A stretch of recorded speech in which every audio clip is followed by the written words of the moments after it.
꿈꾸는 그리스도인의 생각 나누기. 응급실 속에서 피어난 감사. 지난주 새학년 맞이 아동부 어린이 특세가 있었습니다. 시작하는 첫날을 맡으신 반의 선생님이 열심히 아이들에게 통화를 하고 부모님들에게 문자를 하셨지만 예배가 시작돼도 그 반의 친구들이 한 명도 나오지 못했습니다. 예배가 시작된 지 얼마나 지났을까요? 드디어 특세 첫 번째 참석 친구가 어머니와 함께 들어왔습니다. 평소에 늦잠으로 예배 참석이 좀 어렵던 친구였습니다. 그런데 안 그래도 방학도 한데다 가족이 모두 새벽에나 잠이 들어 늦게까지 늦잠을 자는 패턴을 가진 가족이었으나 친구가 선생님이 자꾸 연락을 하고 장문으로 문자를 보내서 미안해서라도 나가야겠다고 엄마에게 이야기하더랍니다. 그 이야기를 들은 엄마 집사님도 그래, 매일도 아니고 하루인데 같이 기도하고자 하는 마음이 들으셔서 새벽잠을 이기고 나오셨더랍니다. 일어나기도 힘들었지만 이제 일단 나와서 예배를 드리고 목사님께 축도를 받고 집에 가서 누웠는데 아이가 경련을 일으켜 소아응급병동에 입원했다는 소식을 지기 집사님께 전해 들었습니다. 순간 저는 주님 새벽 기도를 왔는데 아팠던 것도 나아야죠. 그리고 하필 아파도 이때면 믿지 않는 가족이 뭐라고 하겠어요. 이 두 친구가 마음이 힘들어지잖아요. 하나님의 선한 뜻이 있으시겠지만 속상해하면서 애를 태우며 그들이 시험에 들지 않기를 기도하고 있었습니다. 저는 이렇게 부정으로 해석하고 하나님께 볼멘소리로 혼잣말로 투덜대며 기도인지 원망인지를 하고 있는데 응급 상황이 지나고 어머니 집사님과 통화를 하는데 막상 그 집사님의 고백은 저와 사뭇 다르셨습니다.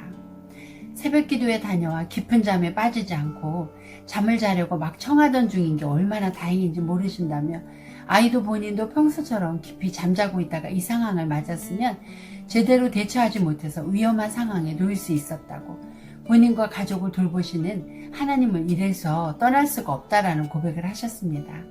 제 말도 사실이지만 집사님의 말씀도 사실이었습니다.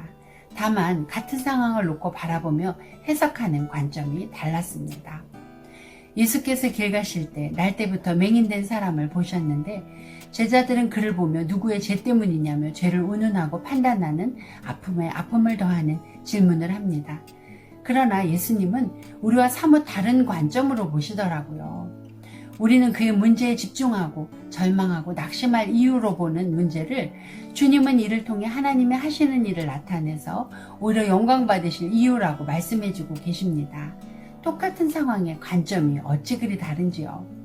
어쩌면 천국은 구비된 환경이 아니라 주님의 말씀에 전적인 신뢰에 따른 안정감 속에 감사로 가득 채워진 그곳이 아닐까?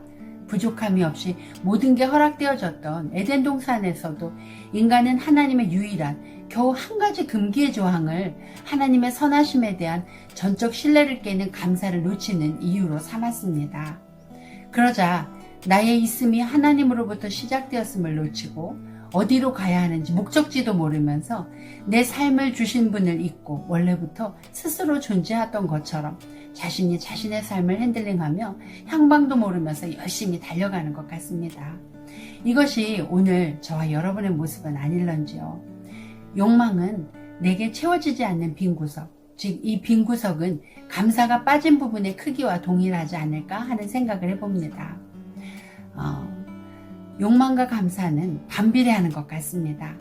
욕망이 커지면 감사가 적어지고 감사가 커지면 욕망이 작아집니다. 결국 감사는 상황이 아니라 선택인 것이죠. 여러분은 오늘이 어떻게 해석되세요? 뭘 선택하고 계신가요? 감사하세요.